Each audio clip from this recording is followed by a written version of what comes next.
Are you ready for pain? Are you ready for suffering? If the answer is yes, then you're ready. I've been wanting to do book reviews for a while, and now I feel like I finally have the place to do it, so I'm just going to start doing it. And I'm starting with Burned by Ellen Hopkins. Now that that's over, I literally just finished this book like 20 minutes ago. I read it back in 2013, and I totally forgot how the ending was, so I just reread it. Yeah. So, have you ever wanted a book that made you hate men and religion more than you already do? Have you ever wanted to read a book that made you go back and realize being a teenager sucks and parents are generally awful? Have you ever wanted a book that made you go, well, you know, there's maybe like 5 or 6 men in the world that aren't terrible, and then make you cry at the last 12 pages? Yeah, that's this book. If you've never read any of Ellen Hopkins' books, people will tell you to go read Crank trilogy first. No, fuck that trilogy. It is the modern Go Ask Alice. You should read this one first, because it's very common, it's very relatable with a lot of different things. Religion is a very heavy topic in this book, specifically Latter-day Saints and Mormons. So what happens in this book is our main character, Patton von Straten, I'm going to call her Patty because that's what people do. Patty is the oldest of like 8 kids in a Latter-day Saints household. Dad is an alcoholic, mom does not give 2 fucks, the older kids are raising the younger kids, whatever. So Patty starts questioning her place in life, starts questioning what her role as a woman is, what she's supposed to be, what she is here for. And she starts acting out, she starts lashing out, she starts trying to actually do things like a fucking teenager does.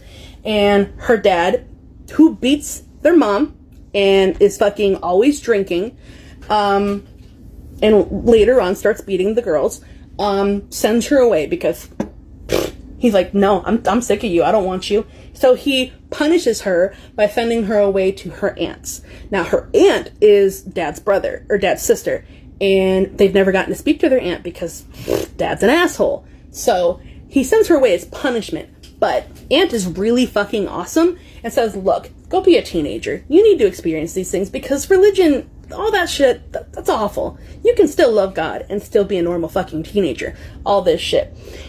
She meets someone that she likes. A lot of good things happen to her. A lot of great things happen to her. She finally develops as an actual person. And then she gets sent back home. And you can pretty much imagine what happens when she gets sent back home. This book, I could not put it down the first time. And every time I've tried to read it since, it's really hard for me to put down. This is a great book. And you have to go read Smoke right after. It came out in 2013. So this one came out in like 2006. The next one came out in 2013. I will tell you, I have never bought a book faster. I literally saw that book. I said, Smoke, it's sequel to Burn. I yanked it off the shelf. I said, I don't care if I leave with anything else today. I just wanted this book. Read this. And then you will also feel accomplished for reading 531 pages in 2 days because all of Ellen Hopkins' books are written like this. So, yeah. Very poetic format. I highly recommend this book. Friend, I got a theory about this. I don't think most pansexual people prefer men. I mean, think about it. In this society, we don't put the same pressure on women to identify their sexual orientation. If the hood find out that a dude messed with another dude, that's going to be headline news, honey. He's going to be outed and everybody in the hood going to know. If a girl messed with another girl, people ain't really going to be checking for it like that. They're not really going to care. For a lot of men who are pansexual but prefer women, a lot of them can pass. And a lot of them aren't going to come out as anything other than straight. Also, a lot of men who prefer women won't come out as pansexual because they don't want to risk their opportunities to date women. A lot of women are not open to dating a man who has had any type of interaction with another man or with anybody assigned male at birth.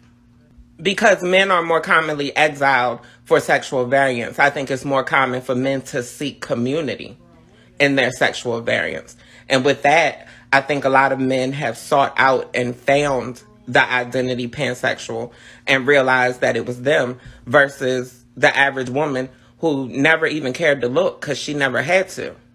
You also have a lot of women who are pansexual but prefer other women. A lot of those women are butch presenting. A lot of those women are masculine presenting women. A lot of them may be studs. I've discussed it before about how common it is for studs to be pregnant. But there's also a badge of honor in the lesbian community. So you have a lot of studs who don't want to identify as anything other than lesbian. You have a lot of studs who think that they have to identify as lesbian because they're more butch or masculine presenting. And There's also a lot of pansexual people who don't identify as pansexual or don't even know the word. Last but not least, you got to take my show into consideration, honey. Every Monday at 8 p.m. Eastern Standard Time on my Instagram, honey. Live. All you got to do is tune in to be featured, baby, honey. And most of the pansexual people that come on there, they not big fans of men, and they regret being attracted to them.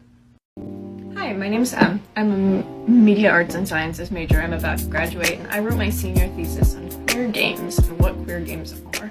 And I just wanted to talk a little bit about that because I feel like I haven't gotten to talk a lot about it, other than, you know, the 10,000 times I've talked about it over the course of working on my thesis. The first kind of thought to my thesis is like, what is a queer game anyways? Because a lot of people would only define queer games as games with queer characters in it, but I'm here to tell you that that is not what a queer game is. A queer game does not have to have queer representation in order to be queer. Just baseline.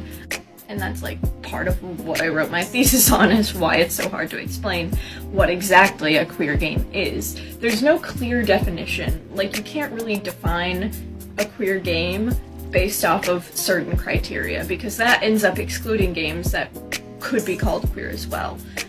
Just in general, I went looking at a lot of really interesting and cool books. One of them is Video Games Have Always Been Queer by Bo Ruberg. It's excellent. The Queer Games Avant-Garde I would also highly recommend if you're interested in learning about queer game creators, specifically indie developers, and how they kind of go about creating queer games. You can kind of go about defining queer games based off of certain things, maybe partially that they don't include, if that makes sense. So like, queer games tend to subvert the player expectation in some way, shape, or form. So, an example of that, Bo Ruberg talks about this, is the game Realistic Kissing Simulator, which doesn't have like a clear win state. This lack of clear win state is queer in the sense of it subverts the player expectation and the kind of capitalist and cis-het normative idea of a game needing to be won, and the idea of winning and succeeding in a certain way. So like, a way you can see this present in real life is the idea of, oh, you are only succeeding in life if you create this nuclear family that by definition, in real life is like the norm and the win kind of state of real life. In terms of like the westernized, cis-het idea of what succeeding in life is. So that's just one example of it. I can talk about this for hours, so this is just a little sampler of what I can kind of go on, but I have a lot of thoughts about this. I made a queer game, and so maybe by the end of this I can talk about that too. Thanks. Specifically a way that implies it's inappropriate. Someone tell me what happened. Had a lot of comments on this particular TikTok saying, oh, well, this is just kids reacting to you, an adult, doing a meme. And, like, I totally get it. But I want to be clear, and I tried to make it clear in the first video. I know how the students react when I'm doing a meme. I have dabbed in class so many times. I do it all the time to mess with them. But, like, the way they reacted specifically was like they had seen something disturbing. A couple people mentioned like videos of people like twerking to this, and one of my friends did send me a video of somebody like flexing his butt cheeks and the num num num. So honestly, I think that it's actually probably something to do with that. But after a little bit of research, I think it's not that it's super like inappropriate. I thought that maybe there was like some kind of sex joke or something involved. But nah, it's just weird, so I'm gonna keep doing it. I know. That's why I was so rude in my video. Because my video literally had nothing to do with anything of that sort. It had nothing to do with that kind of thing. It had nothing to do with my baby daddy. It had nothing to do with men in general. And he had the fucking audacity to comment some nasty shit like that. That's why I got rude. He responded to my video reply and was like, it was a joke. Okay, how is it a fucking joke? It wasn't funny. It wasn't. It wasn't a joke. It was disgusting. Men on this app are disgusting. Don't get mad at this commenter though. That's like my brother-in-law. I think he was just trying to like tell me, but like, I know. I know. The other guy's an idiot, not him.